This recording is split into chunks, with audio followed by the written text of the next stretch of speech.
these transformative times. And that word transformative has really stuck with me throughout the entire year of 2020, and now really on into 2021. It's, 2020 definitely had its challenges, but we've learned a lot by being forced out of our comfort zones. We've taken on new skills. We're all now Zoom experts, and we've learned how to do different skill sets, see things in different ways. And so I wanted to thank you, Annette, but I also wanted to share with everybody else that, it's not a negative term. It's, let's take this time and see what we truly can do with it.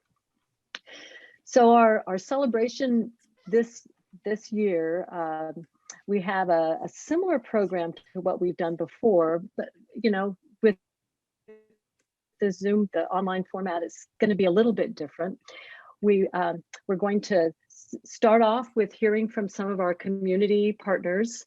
I'm very excited about hearing from them. We aren't going to have 14, and we aren't going to have me going up there to hug everybody if they're going too long, but we have another powerful tool. It's called the mute button. So if you go too long, just be aware that you might be muted. But there's some new faces here too. There we go. There's our agenda. We have some new faces here too. So just a little bit of background on the Lake Oswego Sustainability Network. We were started in 2013. There were 5 of us that got together and said, there's got to be some sustainability voices here in Lake Oswego. So what can we do? And going through our Rolodexes and talking to other community groups like the Annette's group in Corvallis, we started down the path and here we are in 2021, still going strong. And really, I think it was Lisa who said this. She said, what we really strive to do is help people achieve their sustainability dreams, and we really truly are a network and try to connect people that are wanting to see a more sustainable future. But we actually did write up a mission, and you can find it on our website. Our mission is formally to promote an economically, ecologically, and socially healthy community. We will achieve our mission by using our sustainability framework and our topic areas, action teams, and a democratic, highly participatory decision-making process. So here we are. So a couple special welcomes. I just first would like to acknowledge our other board members. We have a wonderful board of 9. There's Lisa Adado, Mary Ratcliffe, and Mike Perham, who are doing a lot of the technical backdrop tonight. Thank you very much. Duke Castle, Bob Sack, Kathleen Weens, and Stephanie Wagner, and Christina Peterson, and then myself. So you can wave and say thank you to the rest of our board members for all of that. I'd also like to acknowledge all our elected officials. We have some really interesting elected officials that signed up. We have city council members from the city of West Lynn, as well as Tualatin. Tualatin's going down the path and starting a community sustainability network. So I'm very excited about that. We also have school board members and our city council members, and of course our mayor, our featured speaker, Joe Buck. But we have lots of other people that are here too as well, teachers, folks from our faith communities, and county. So welcome all. So as you can see, we're gonna, now that I'm wrapping up with this welcome, I wanted to turn the agenda over to our community speakers, our community members. And so they are, well, here we are. So we have 7 community partners. We have the school board, the Oswego Lake Watershed Council, the city's Sustainability Advisory Board, Respond to Racism, the Chamber, Hunger Fighters, and then our interfaith group with the United Methodist Church. So I think with no more ado, I'm going to turn this over to Sarah and let you tell us a little bit about what's going on with the school district, other than, oh my gosh, everything that we hear about in the news, but what's happening with respect to sustainability. Yeah, thank you so much, Dorothy. As Dorothy mentioned, I'm Sarah Pocklington. I'm the chair of the Lake Oswego School Board this year, and I'm honored to be here tonight to represent our school board and share with you an update about our strategic plan and how sustainability is built into that. So I'm sure you know that in 2019, we hired a phenomenal new superintendent, Dr. Laura De La Cruz. Her first year on the job happened to coincide with the sunsetting of our previous district strategic plan. And in early 2020, we kicked off a strategic planning process meant to help us articulate an aspirational vision for the future of the Lake Oswego School District and to provide a clear set of priorities that district leaders and employees could rally around. So I'm really excited to share with this group that in our updated strategic plan, one of our 4 priority areas is teach and practice sustainability. So the outcome that we hope to achieve over the next 5 years is to preserve and sustain our shared resources while accelerating our students' ability to combat climate change. And I'm especially proud of the fact that our 2 student representatives on our school board, Liza Waddell and Mete Bakarcholu, had a strong voice in helping shape this final language in our plan. They were really instrumental in sharing what an important issue sustainability is to our student body. So while this isn't the focus of tonight's conversation, for context, the other 3 priority areas in our updated strategic plan are to create a culture of belonging, achieve equitable academic outcomes, and promote health and resiliency. So the next phase of our planning process includes the development of a tactical roadmap to bring these priority areas to life, and that will be led by our superintendent. We'll create a balanced scorecard, which will be used to measure whether we're making forward progress toward our intended outcomes. And at the board level, we've determined that the ultimate measure of success for our teach and practice sustainability pillar is to create stewards of our shared resources. So what does that mean? This means many things to me. It means using durable materials to support sustainable operations as we build and improve our facilities. It means that the district leaders and staff that oversee our operations prioritize decisions that limit consumption, minimize waste, and protect our planet. It means that we actively teach our students not just the practices that they can personally use to prevent climate change, but that we also teach them the science and psychology around climate change, as well as climate justice. My hope is that this prepares our students to be leaders in the fight against climate change during and after their time in our schools. And the great news is that's already happening. So while we are just now establishing district level goals in this space, our high school green teams are already doing amazing work. So both high school green teams have recently partnered with the Oswego Lake Watershed Council to pull invasive ivy. The Lake Ridge Green Team recently led an effort to have their school certified as an Oregon Green School, and they were the first group to trial run the Citizen Scientist Project through the Oswego Watershed Council, where they're working to catalog the trees in Lake Oswego so they can calculate the ecological and socioeconomic impacts, as well as the carbon dioxide they're holding. And the Lake Oswego High School Green Team Curriculum Committee recently audited classes at both middle schools and both high schools to determine which are already incorporating sustainability topics into their lessons. So as you can see, our students are really already leading in this space. And even at the lower levels of middle school and elementary school, we're getting them interested in supporting their own local green teams. So that is it from a school board perspective, and I'll hand it back to you, Dorothy. Wow, that's very exciting. I'm thrilled that sustainability made it up there in one of the top 4 priorities. That is just wonderful. Congratulations, and as we all know, sustainability isn't a destination, it's a journey, and we're happy here to help you all on the journey in however we can as a community group. So with our next speaker is going to be Jack Halsey. He's with the Oswego Lake Watershed Council that Sarah just mentioned is also partnering with the school district to bring in natural resources into the school. Jack. Yeah, thank you, Dorothy. So my name is Jack Halsey, and I'm the watershed coordinator with Oswego Lake Watershed Council. And we work in the environmental stewardship and environmental education field. Most of our work is focused in Lake Oswego, doing stewardship and education in order to achieve a healthy watershed and healthy ecological systems within Lake Oswego.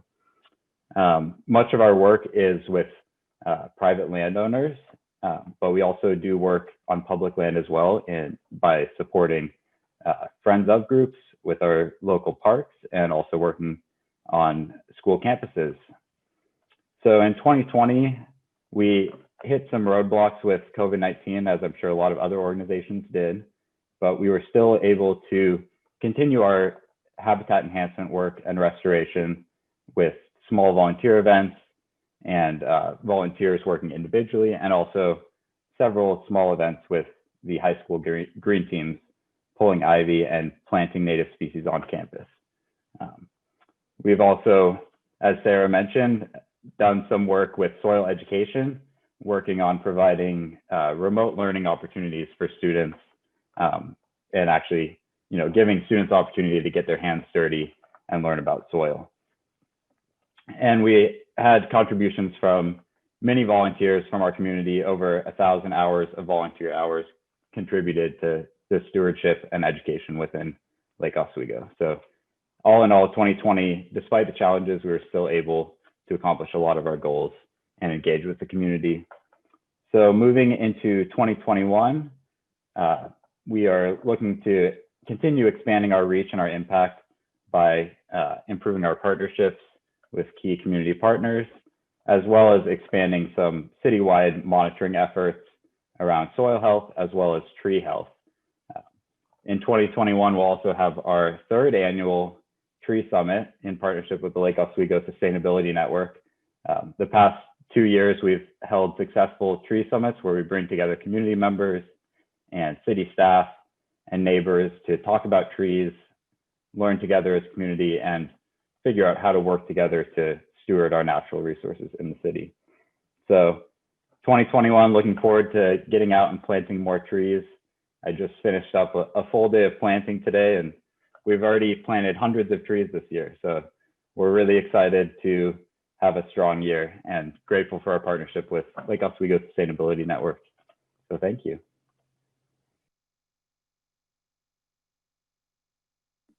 Well, thank you, Jack. I'm a special volunteer of the Oswego Lake Watershed Council. My house, my little property gets lots of little baby white native Oregon white oaks, and I put them in little pots and that Jack provides me, and he comes by, and I think I have about 40 or 50 that we can plant in 2021. So that's wonderful.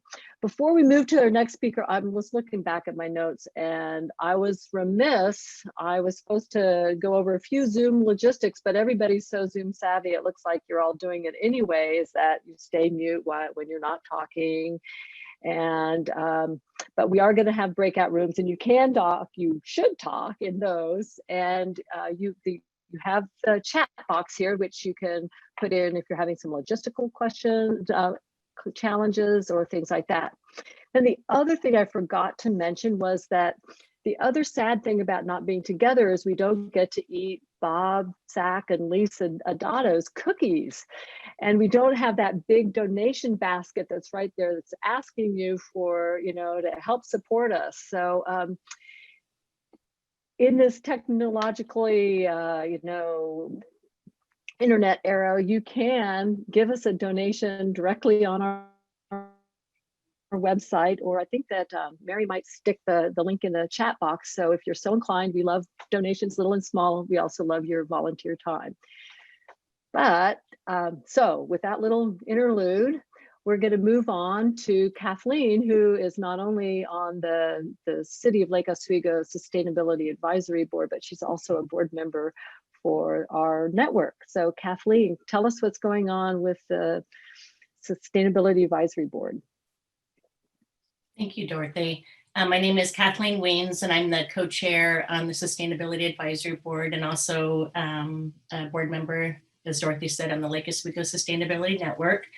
And the big accomplishment for last year, for 2020, was the City Council adopted the Sustainability and Climate Action Plan. So that's huge. So now we can start on a lot of implementation. So that's the big exciting thing. We recently submitted our goals to the City Council, and we have 3 main goals. The first one is to advance the climate action planning, and that has to do with giving updates, revisions, and providing annual progress reports in regard to the climate action plan.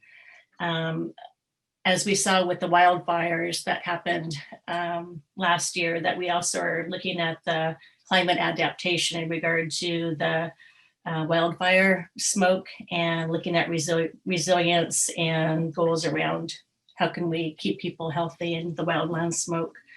Another one is, as I had said, is do an annual progress report to the City Council in regard to work that's being done on the climate action plan. Another one is to focus on achieving a solar goal, as we had discussed in the climate action plan. The next one is we're focusing on clean air, specifically in regard to looking at gas-powered landscaping equipment. We want to see what we can do in regard to transitioning away at a city level and also on a commercial and residential level, because that's been a big issue that's been brought up in regard to the air pollution and noise pollution from specifically the gas-powered leaf blowers. And then also we would love to get involved in doing some outreach to homeowners in regard to green landscaping. The next one is to continue advocating for electric vehicle adoption in Lake Oswego, the ongoing partnering with the Lake Oswego Sustainability Network. And thank you, Duke Castle, for all of the great work you're doing on that. And also with Portland General Electric, specifically in regard to infrastructure investments and multi-unit housing. So a lot of good work's going on with that and continuing on in the new year. And then also if we can assist the city in transitioning to electric vehicles by helping with information resources and gathering of information. And then the continuing goal, as we always do, is continue with our advisory and outreach role. So that's just a lot of educational outreach with a lot of different things in the climate action plan. So that's always ongoing, and very grateful for our relationship with the Lake Oswego Sustainability Network for all the good work they do.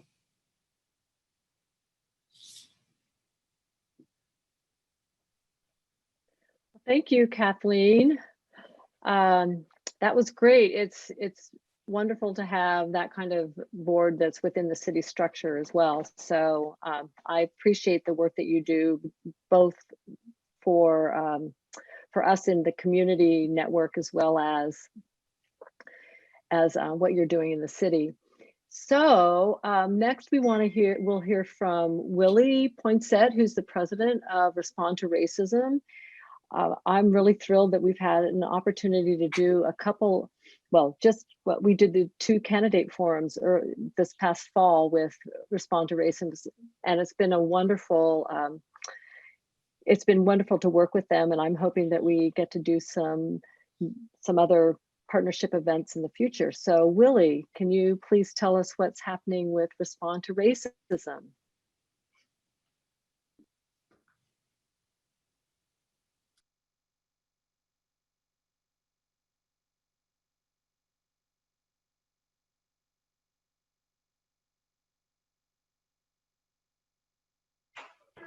So Willie, you weren't unmuted, so you're gonna have to like reset and say all that wonderful stuff all over again.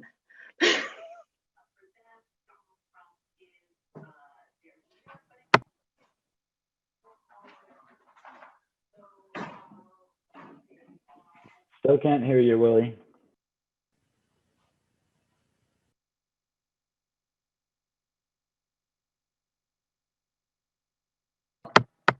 Okay, how about that?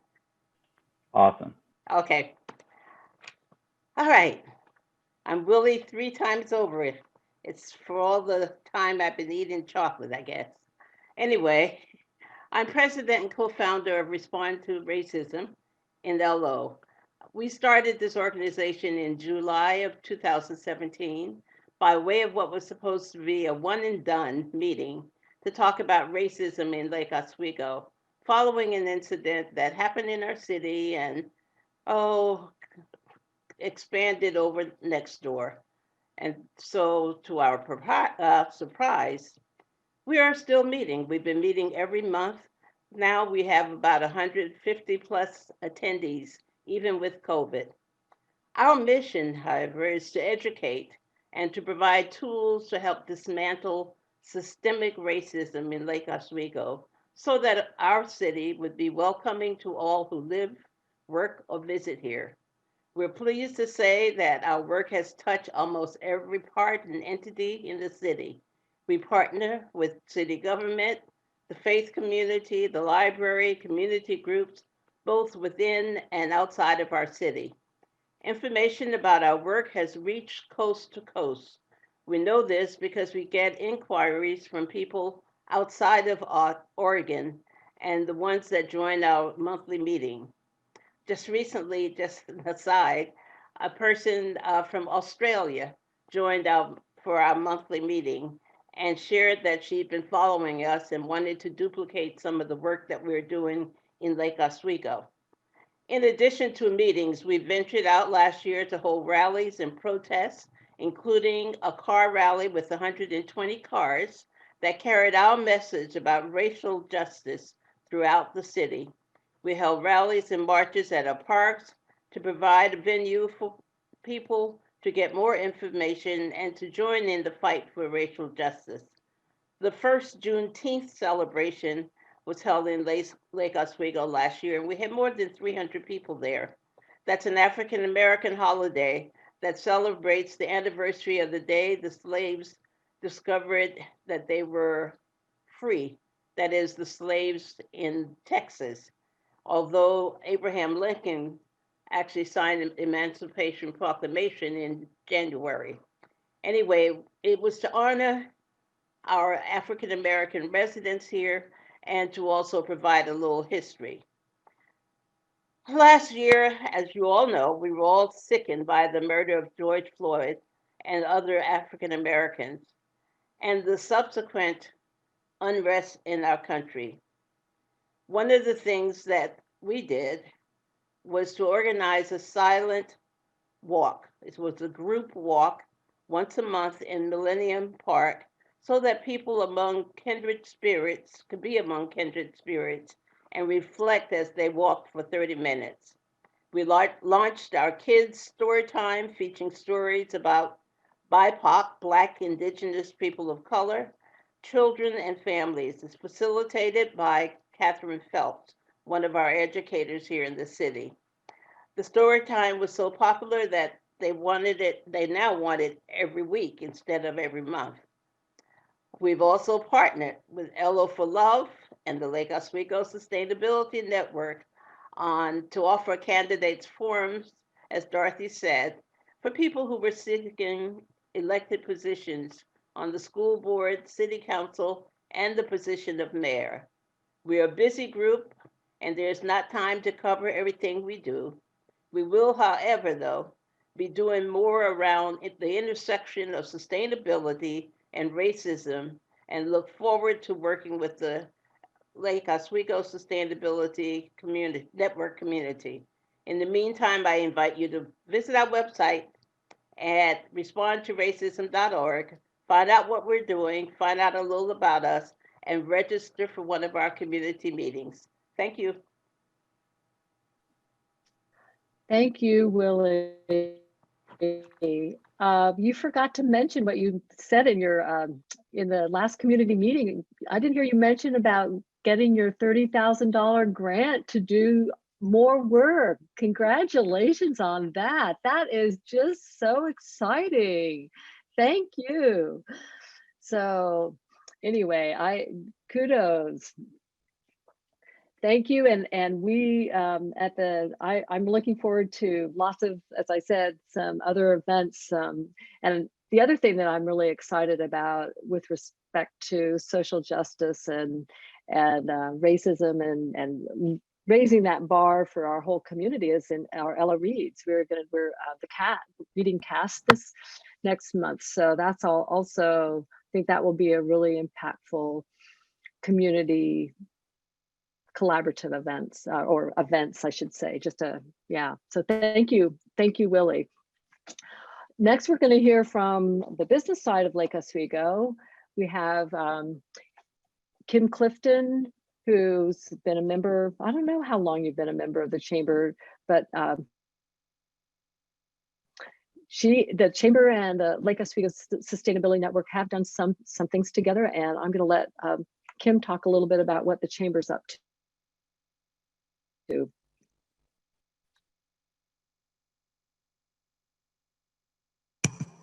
we go.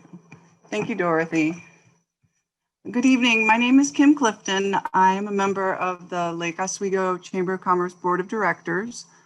As the voice of business in Lake Oswego, the Chamber reaches out to our 400 plus members and the greater business community through newsletters, educational opportunities, Leadership Lake Oswego, and community events. Our membership includes businesses of all sizes as well as nonprofit organizations. The Chamber has been a partner of the Sustainability Network for many years. The board resolved this year to become more intentional about the Chamber's commitment to sustainability, and as a result, I recently became the Chamber liaison for the Sustainability Network. In the coming year, we plan to work with LOSN to connect businesses with educational and informational resources to assist them in their efforts to become more sustainable. And in fact, we are planning in the very near future a formal presentation with LOSN for chamber members to get the conversation really started. The ongoing pandemic has been an incredible challenge, to say the least, for local businesses, large and small. During this time, the Chamber has reached out to all licensed Lake Oswego businesses, offering a number of business services coordinated through the city and the county. We keep our members updated as the information changes, which was almost daily in the first few months of the pandemic. We have distributed free PPE to member businesses and will continue to do so as long as necessary. And although we've had to put our in-person events on hold, we do continue to network with our members virtually every Friday morning, where we spotlight a host member and discuss how we can assist our businesses and each other. I want to say thank you to Dorothy and Linda Ganzini, please hold, for their representation of the Sustainability Network at the Chamber's Friday Networking, and for hosting one of our programs this past year. And in addition to the presentation, I hope that you will host another program. We look forward to strengthening our partnership and working with you more in 2021. Thank you, Dorothy.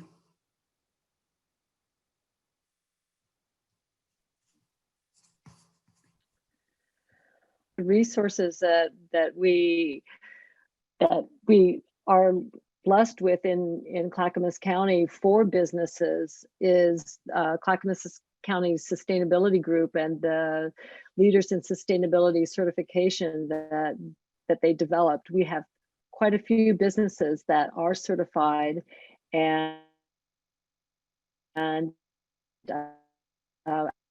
Alec Min, who helped talk about the revamping of that program and help encourage more businesses to go for that certification. So with no more ado, I'm going to turn the mic now over to Ami Joshi, who is the president of Hunger Fighters Oregon, our local food pantry. I've been blessed to be on their board for the last couple of years. And we often think that Lake Oswego, being an affluent community, doesn't have hunger issues, but we do. And I'm very appreciative of that organization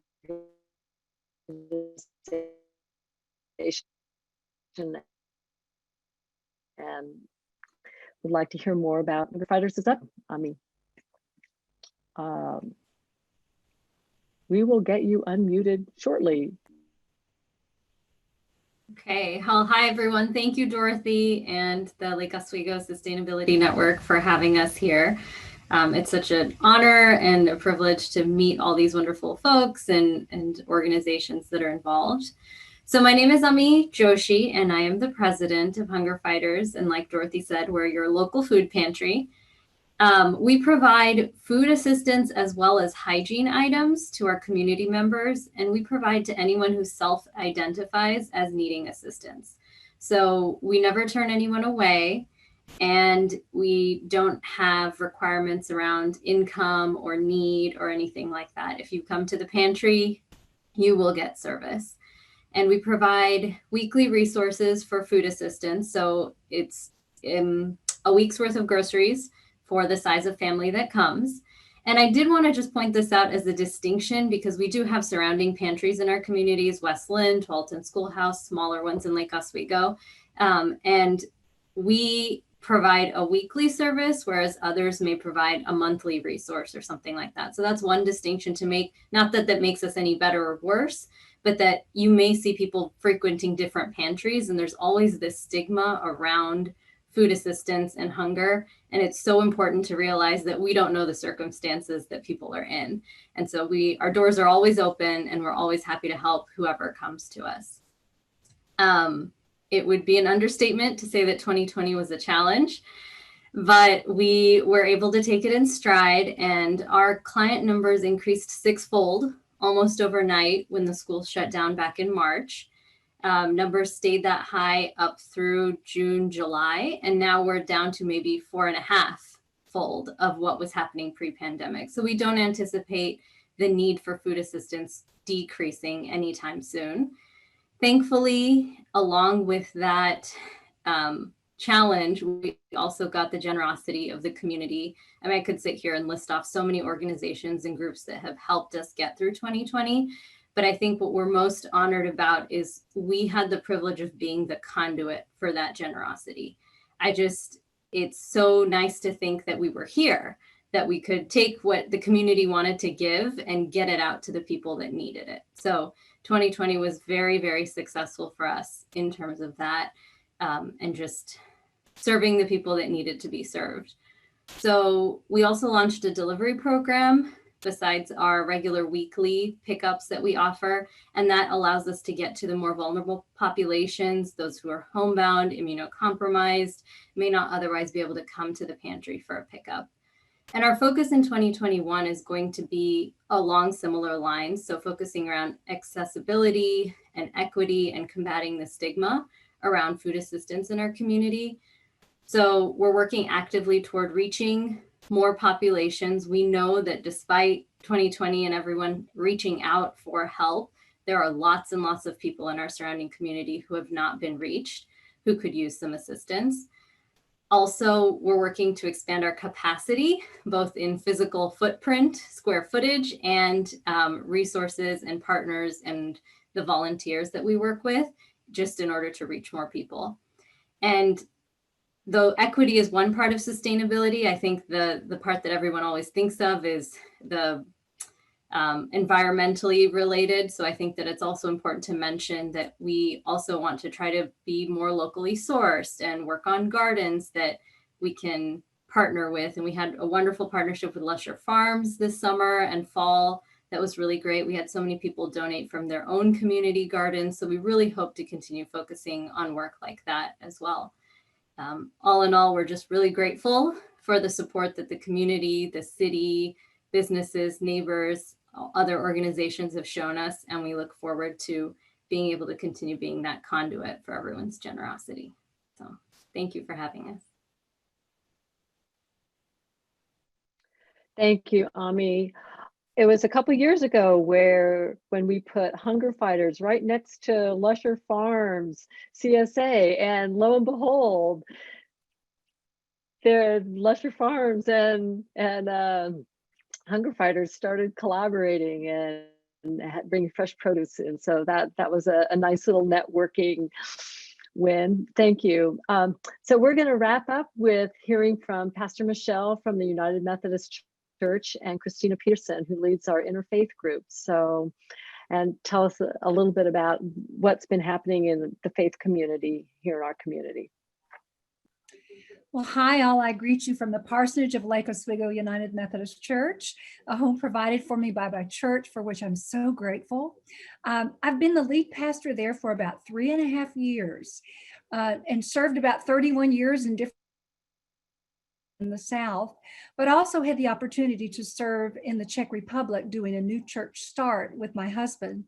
And I tell you that to say that while we were there, one of the things that we came home with was a huge understanding of how Europeans care so much about creation and about recycling and sustainability. And that was not anything that I grew up with. That was not anything that was taught in my faith tradition as well. And so when we came back, we immediately started looking for a recycling service in our community, and there was none, if you could believe it. So we hooked up with a mom and pop organization, and we were the odd birds out that we had a recycling company working with us. But that became an indelible mark on me, is that wherever I went, I was going to recycle. I was going to learn more about sustainability. So when I showed up at Lake Oswego United Methodist from Tennessee, you might pick that up in my accent, I was so excited to see that there was a sustainability network. And guess what? Our church was hosting them.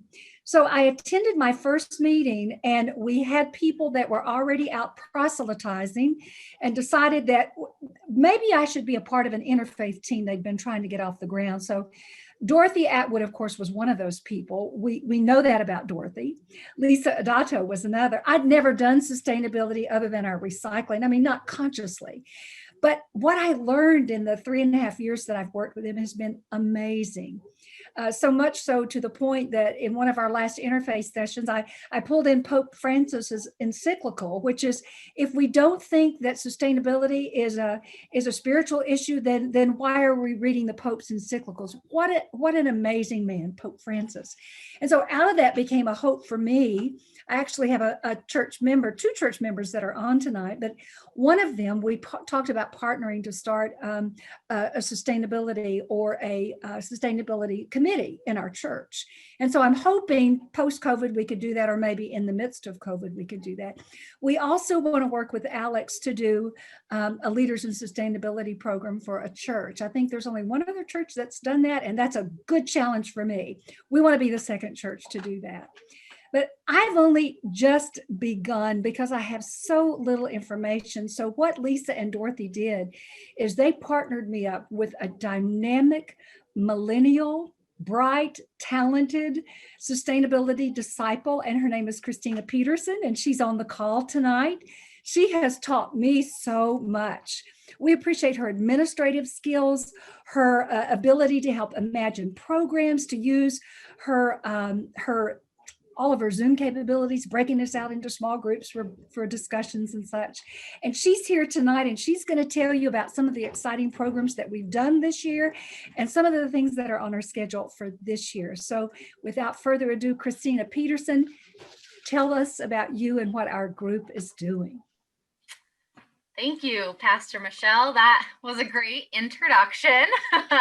Hi, everyone. I am Christina Peterson. I am on the LOSN board, and I also help lead the interfaith group. So 2020 was a big year for us to get creative, being that all of our programming was in person. So I'm just going to share some highlights of what we did. So we started off with our coffees used to be quarterly. And we asked our group, do you want to continue quarterly, or do you want something more frequent? And everyone said that they wanted more frequent coffees. So we switched to providing a coffee every other month. What else did we do? I created a new email account for our LOSN Interfaith group. It was just a way to get us organized, and it's been really nice to just, I guess it's me, I handle the communication. So I will send out all the emails with the events, handle registrations for events and all of those things. So we had our last in-person coffee in March, and that's when we transitioned to virtual for our May coffee. So normally we would take the summer off and we wouldn't have any programming due to people being on vacation and not a high demand. But being that everyone was in quarantine, we asked our group again, what would you like from us? And everyone said they want to try to have something during the summer.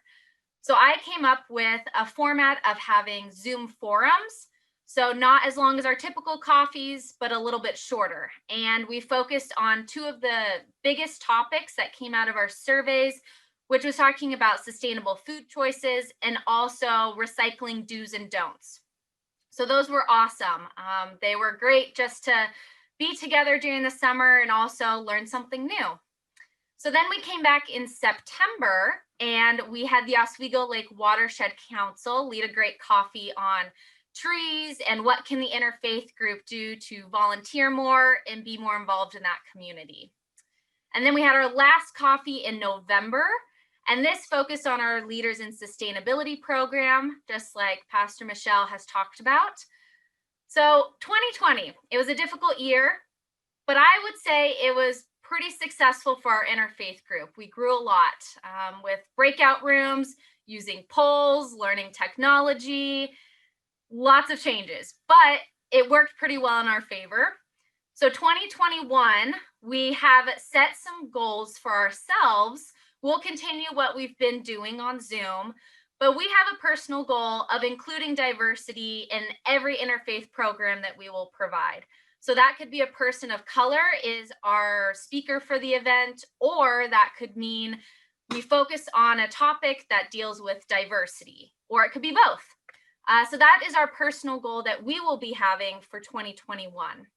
So it's not in the chat right now, but later on in the event, Dorothy or one of our other board members is going to put in the chat a list of our events.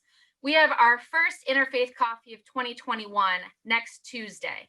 So if you would like to come to that, anyone is welcome.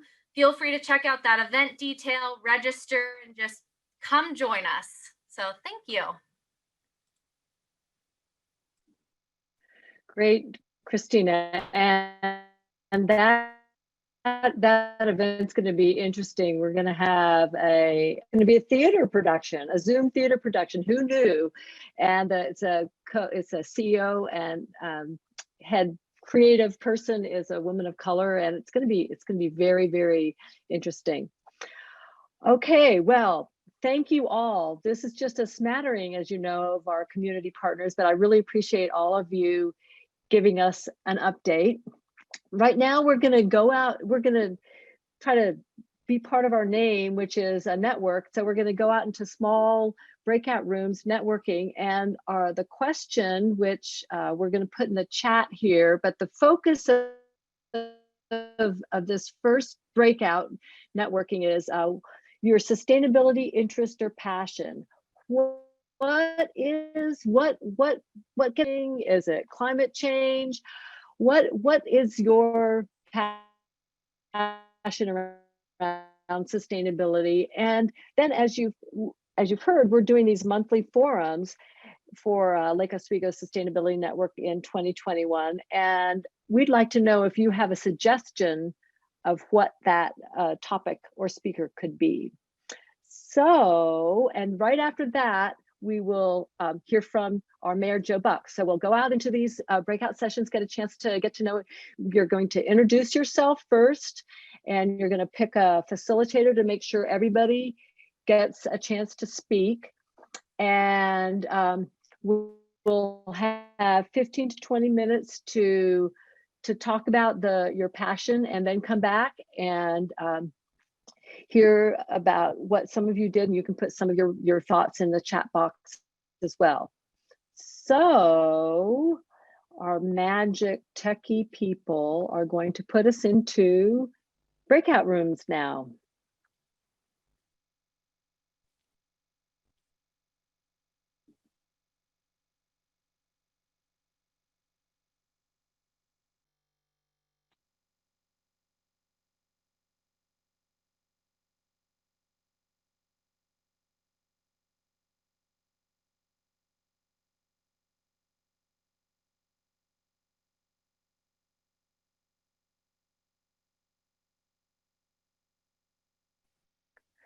Well, while people are coming back, if there were some wonderful things that you talked about, ideas or things, stick them in the chat. Let people know about them.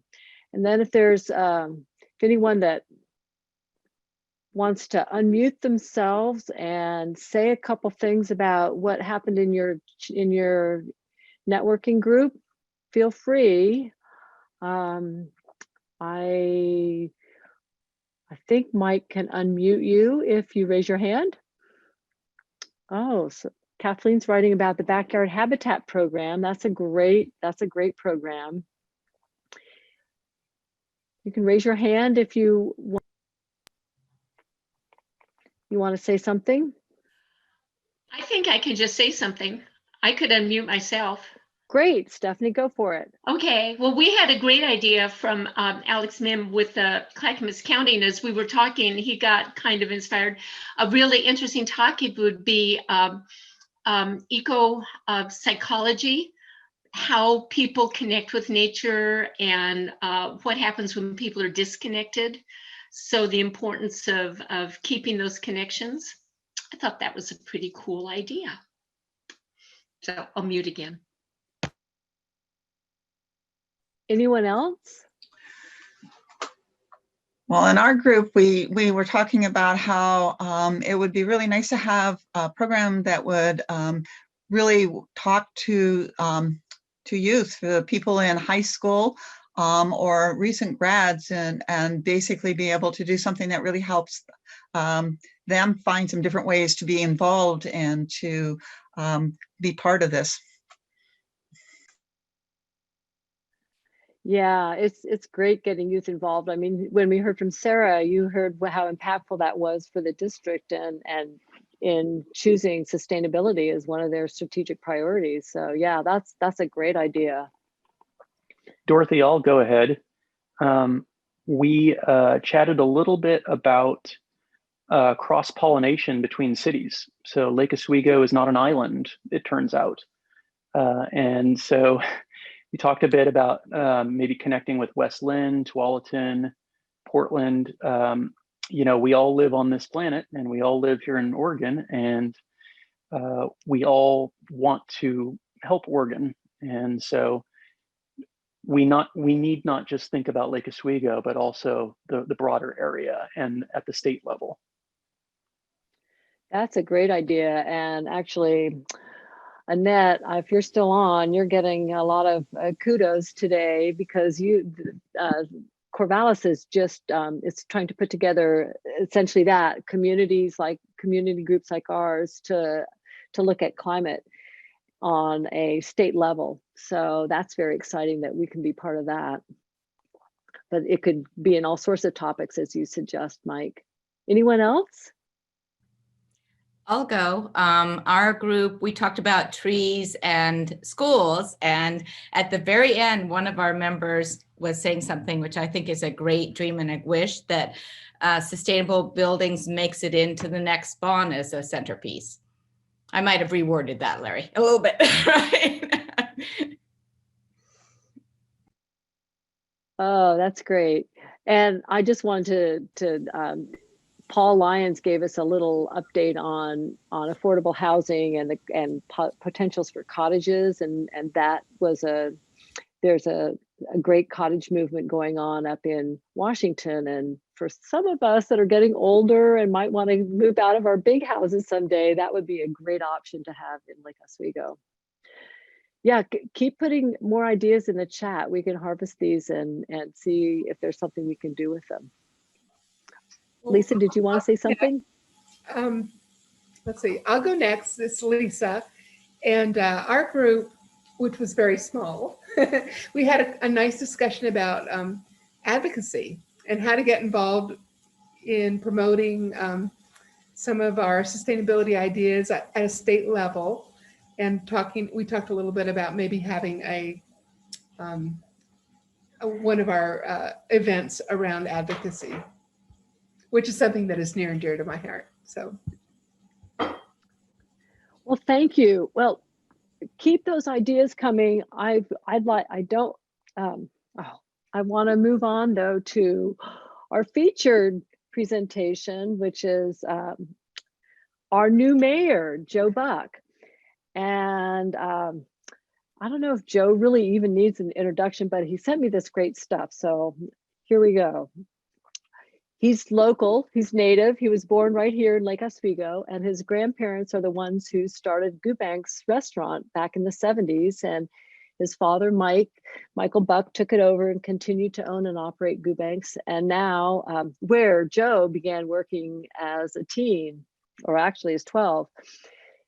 And then Joe went on and was in the Coast Guard for a while, and then graduated from the University of Portland with a degree in business administration, and did accounting for a few years before returning to Gubank's as a full-time employee, or owner, running the organization. Then in 2012, Joe founded Baba Kahen, which, as you know, is a favorite place for breakfast and lunch here in Lake Oswego. And then this year, during the pandemic, he opened the Lola's Cafe Bar in downtown Lake Oswego.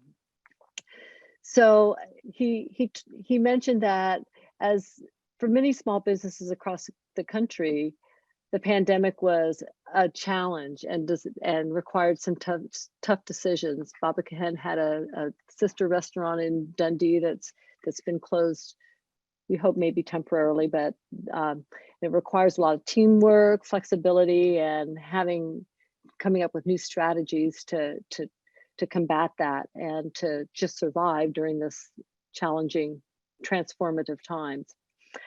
So his family has a background of community service with over 4 decades of service, and Joe believes that that's a big responsibility. And he previously served on the city council from 2014 to 2018, and serves on numerous boards. He serves with me on the Hunger Fighters, as well as the Willamette Falls Trust, LO for Love, Metro Solid Waste Advisory Board, as well as the Lake Grove Business Association. So he's doing a lot of community work as well. But so he's as a lifetime resident of Lake Oswego, Joe cares deeply about our community. And you may have seen him running along the streets of Lake Oswego because he's a fitness enthusiast, along with his 2 dogs. So with no more ado, I'm going to turn this over to Joe, our new mayor, to tell us a little bit about sustainability and his vision for our community. Thanks, Dorothy. I appreciate it. Hi, everyone. It's great to be here tonight with all of you.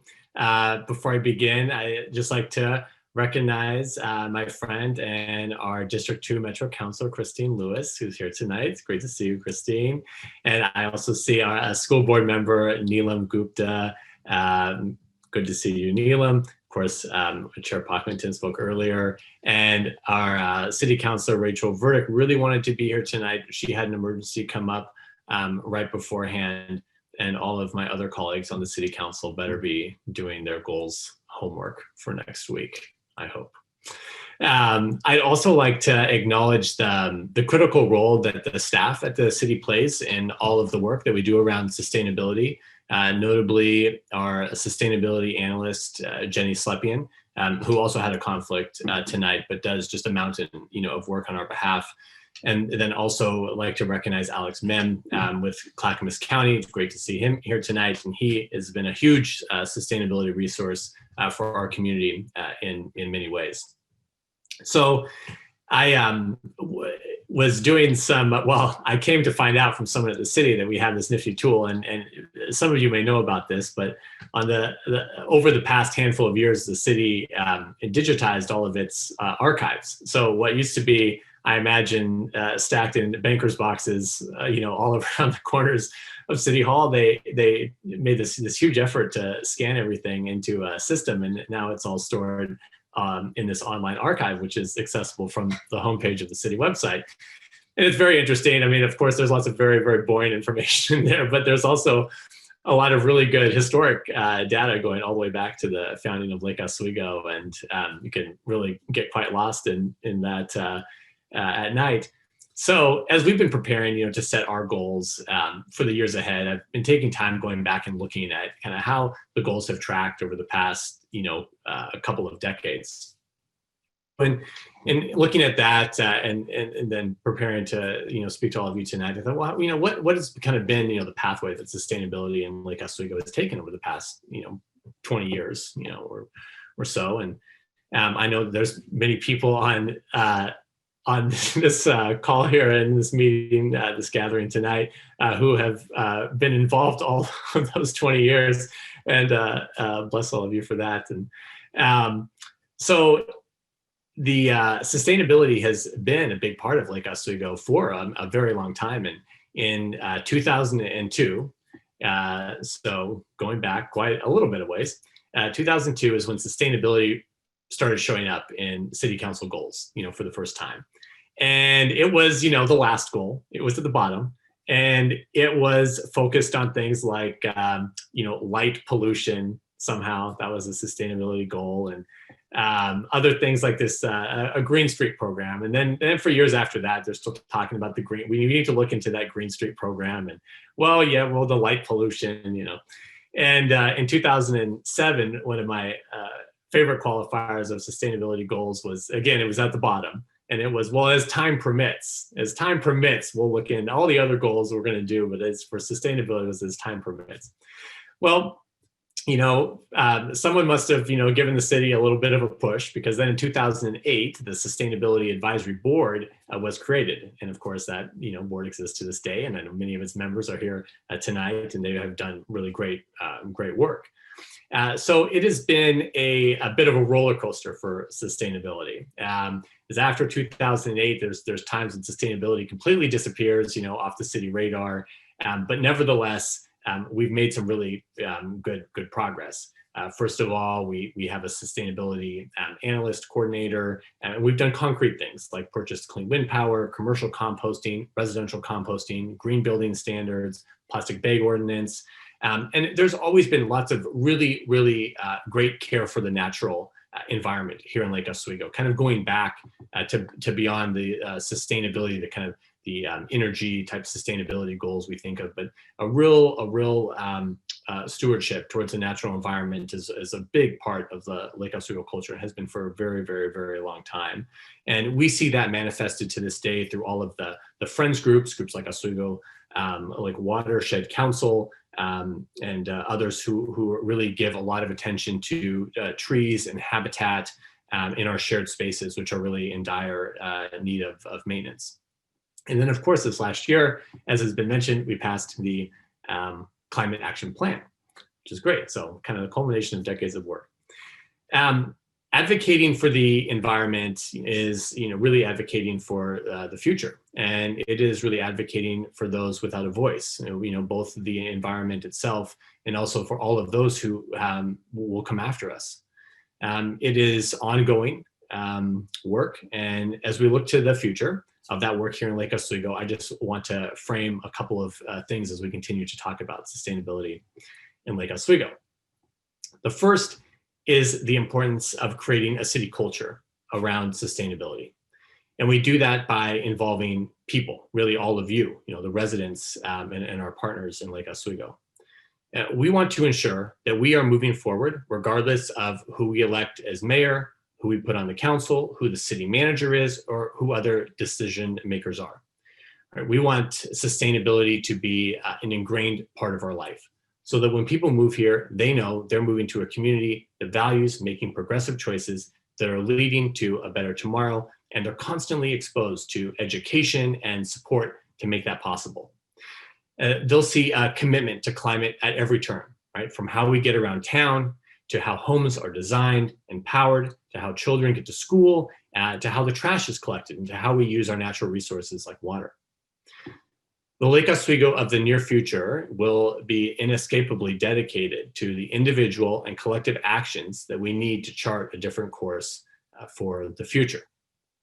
So, how do we create this culture? Well, the sustainability plan implementation will be one that focuses at the household level, right? Our ability to work with one another, to share best practices, and to inspire each other and to gather is not only our secret weapon, really, here at home, but it's also action that brings us together to learn about sustainability and also about one another.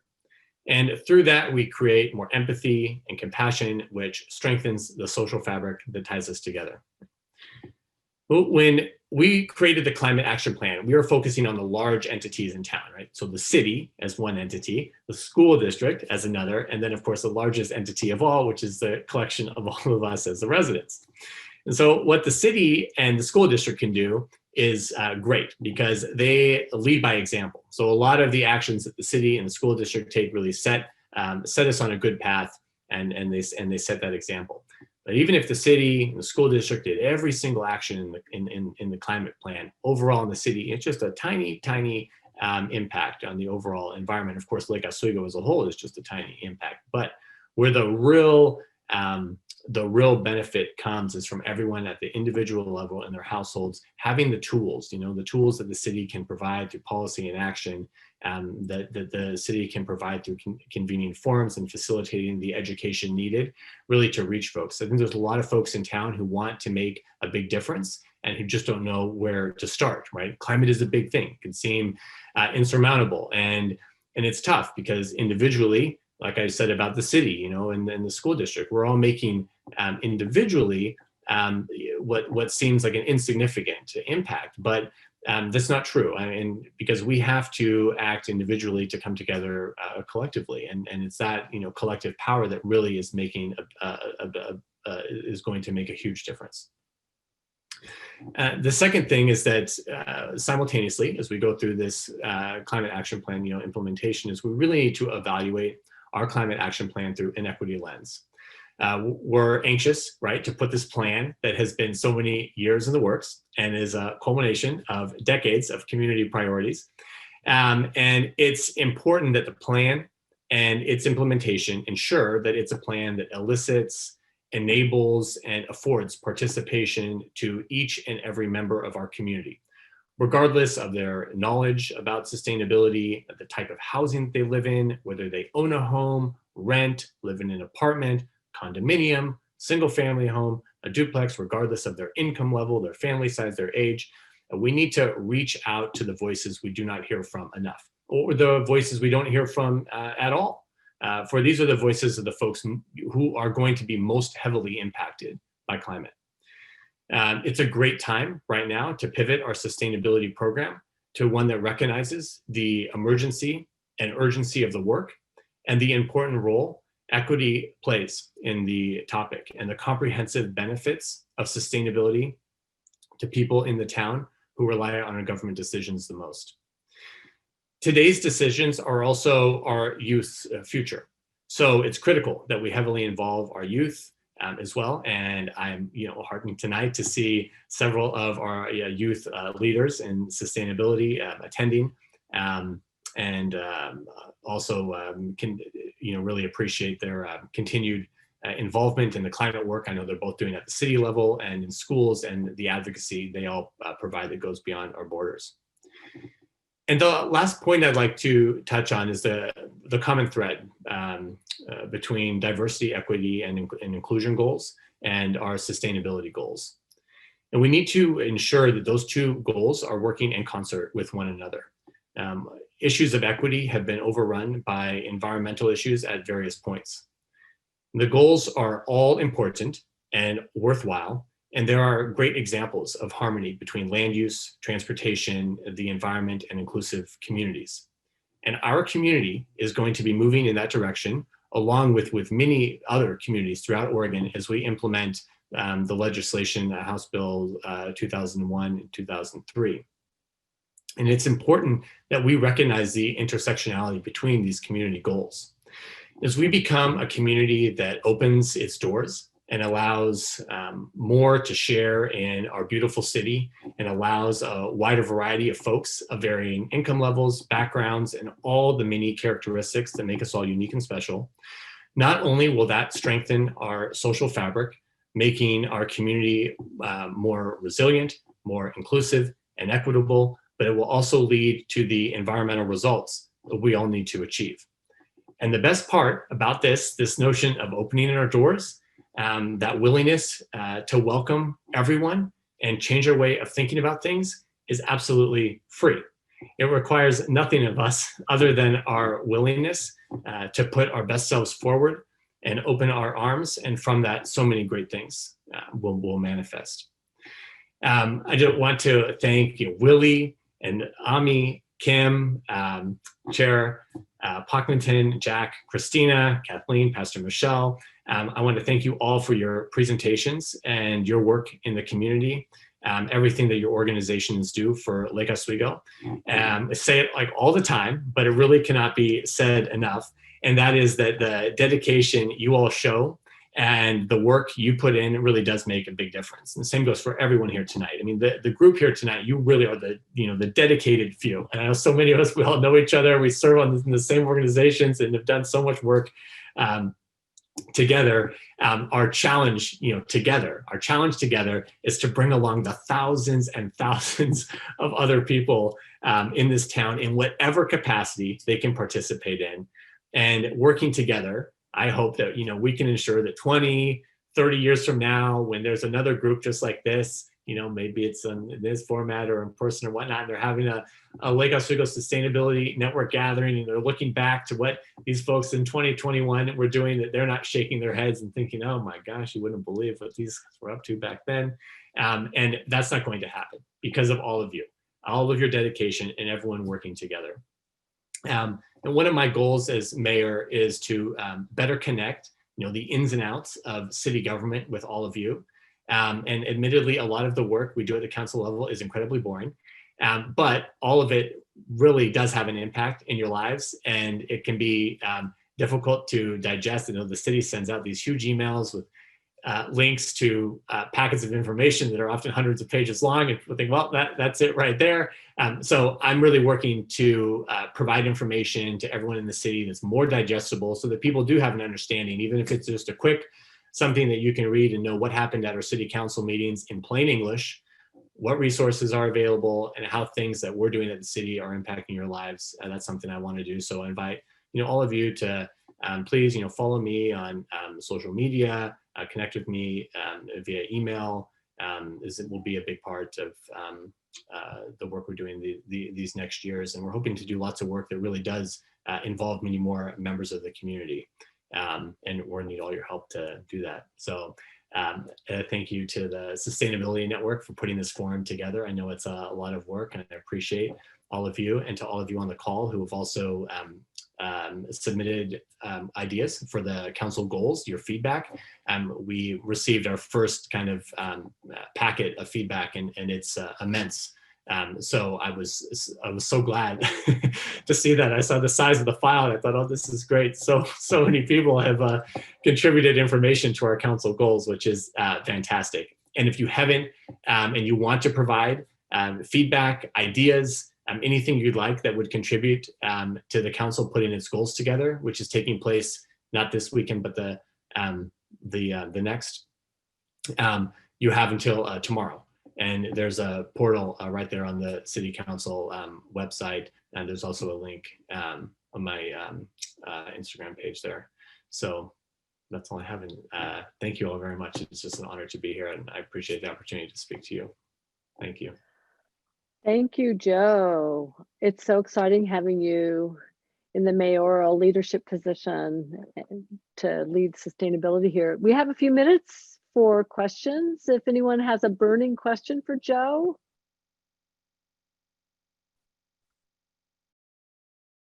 Unmute yourself. And I have a question.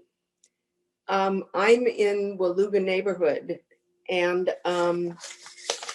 we have concerns that the DRC is not particularly focused on environmental impacts of the decisions they're making. And that's something I'd like to be able to explore further, either with you or the council members, or however would be best to approach it without stepping on too many toes. Well, Carol, why don't you send me an email about the concerns that you see, and we will address them with you. Okay. Good. Anyone else have a question for Joe?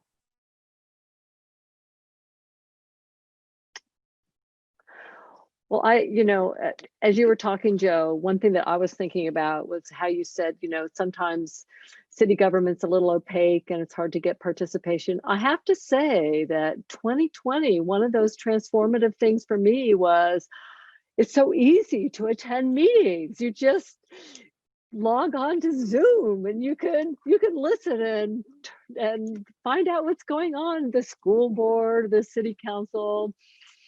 So that might be something to keep in the bag of tricks for keeping community involvement higher.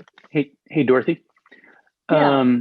Just as another idea for folks, if you do have a question for the mayor, throw it in chat, and maybe he can tackle it after our next round of breakout rooms.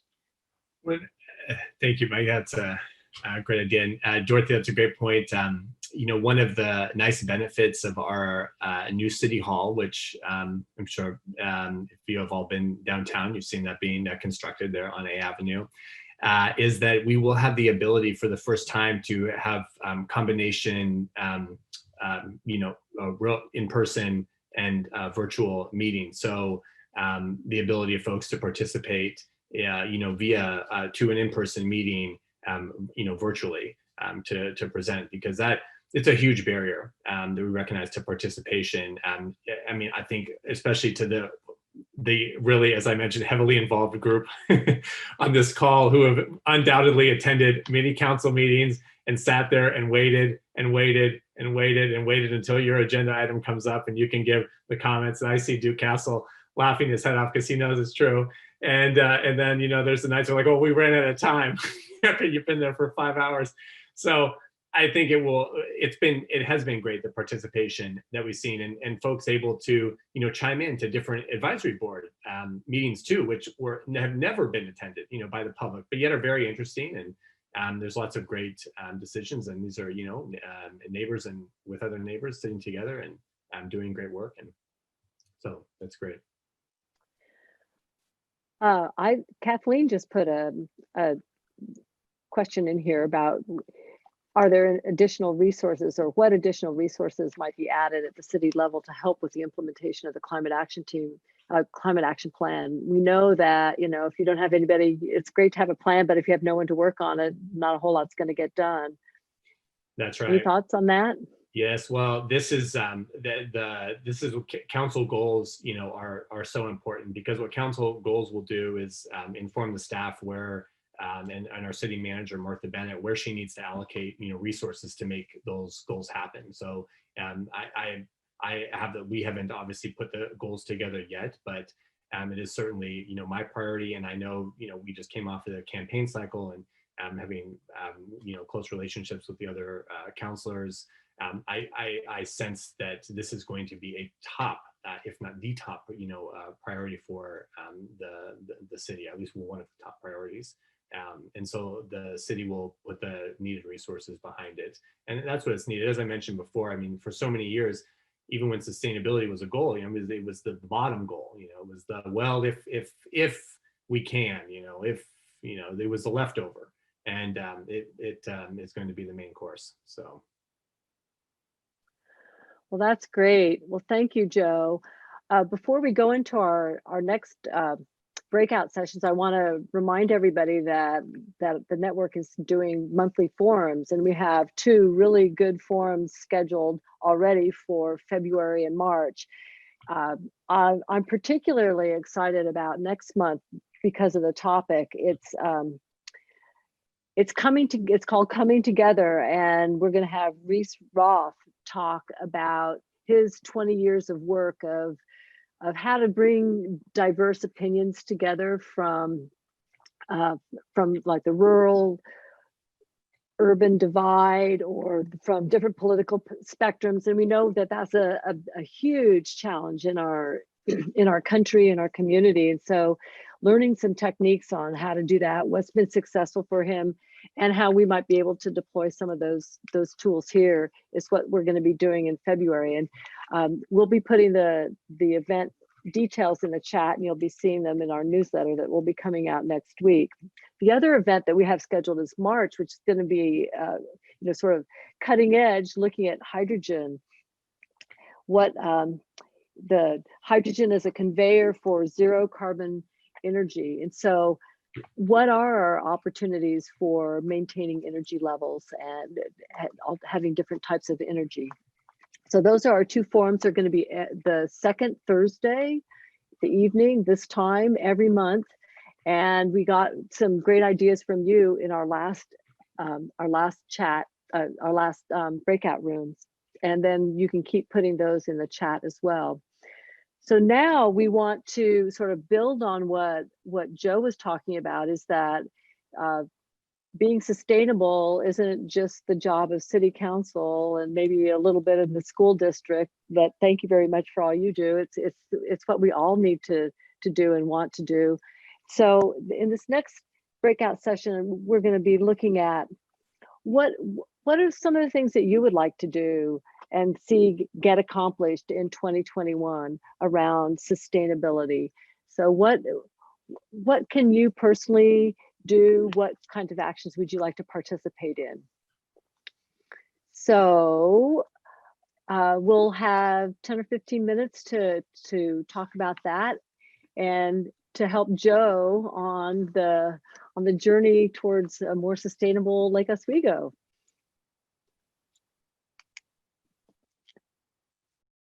So hold on and for your breakout rooms.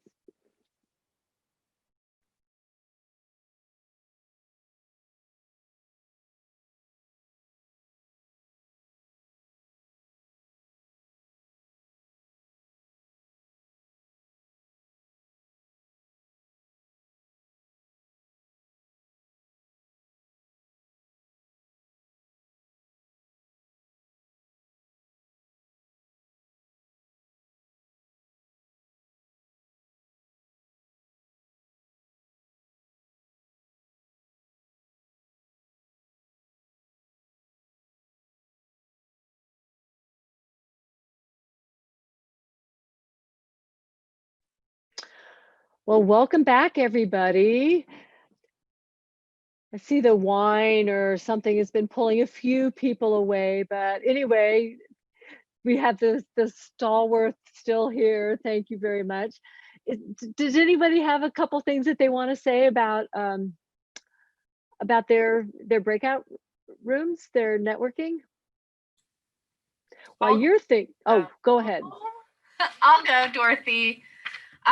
So we talked about a lot, but one thing that came up was wanting to know how sustainable the new city hall is going to be. Like, are the windows, will they protect birds that could fly into the window, or will there be green spaces? We're not sure about that. But also, is there a list of BIPOC-owned businesses where we can just go to that list, say we need a contractor for something, and we're able to go to a list and we have all those resources and can go to people that are people of color? Oh, those are great suggestions. Anything else?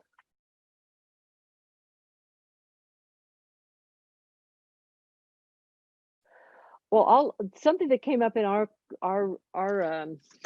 group is that we were really inspired, Joe, by what you said is, how do we reach out to the silent ones? You know, we're all here, but how do we get them and get them involved and hear their voices and engage them? So that was an inspiring something that we'd like to try to do. Anything else? In our group as well, Dorothy. Thank you, Mayor, for your inspiring words.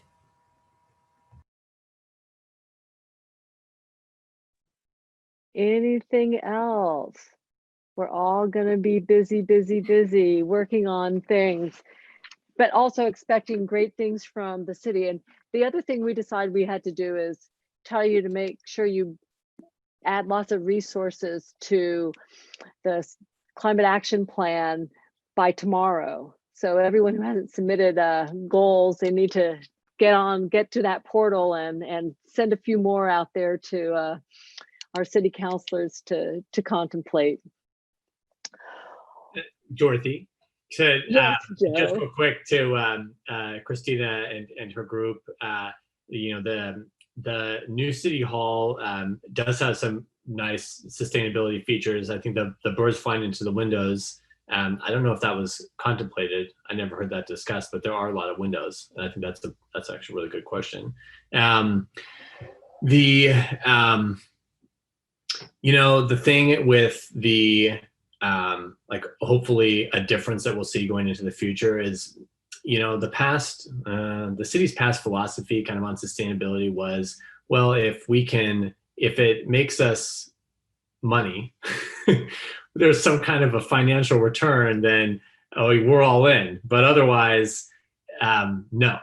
And so we've seen that. I mean, so we've like our new the maintenance, the city operations and maintenance center is a good example. There's good sustainability features in the buildings, but it's not everything that we could do because it was filtered through that lens. But that said, you know, the new city hall does have an entire array of, you know, solar panels on the roof, as well as solar panels lining the south side of the building that will power, I think, about like 7% of the building. And then operationally, Ms. Slepian, you know, our sustainability analyst, is really working to change a lot of the office practices, because it's a new building. And, you know, when a group's in a building for a long time, there's lots of resistance to change and habits. And so they're doing lots of sustainable practices within the city, because now they're all moving. It's a new building. It's kind of a new opportunity to think about doing things in a different way. And so it's great now that our new council has come on board at this time, because we can really support our city manager and her team in making those changes possible. So I'm glad that you're all thinking about that. Thank you. Dorothy, Jeff Goodman, Jenny Slepian was very deeply involved in the early on work on the new city hall. So, and she's, you know, there's a terrific resource, and I'm just sure that she was very deeply involved in that entire process. Great, yeah. Joe, did you see the question from Tom about providing the link for that portal that you were talking about for the historical data? If you can't put it in chat right now, if you want to send it to us, we can put it in there.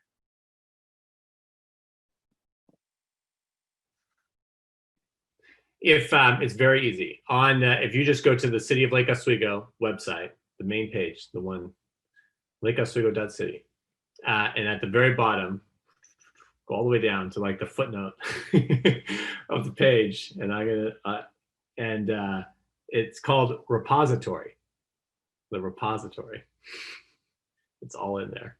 Okay, that's the key word, Tom. Right. Repository. It's kind of a funny word. Okay, well, thanks again. It looks like there's we had some great conversations. We're looking forward to a great year.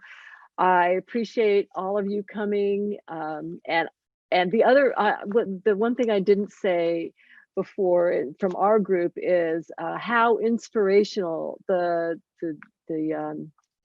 presentations from all our community partners were.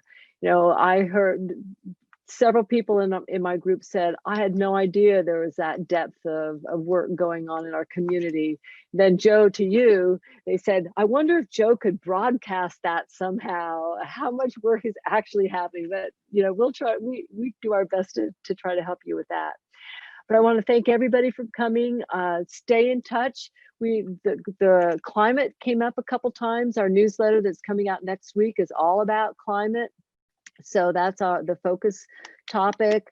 Then we already talked about our monthly forums. Put the second Thursday of every month from 6:30 to 8 on your calendars. We talked about coming together, which should be very, very interesting in February, on February 11th, and then March 11th is the one on hydrogen energy. So we're looking forward to staying in touch, and thank you all for participating and the work that you do outside of these meetings. Meeting adjourned. Thank you. Thank you, Dorothy.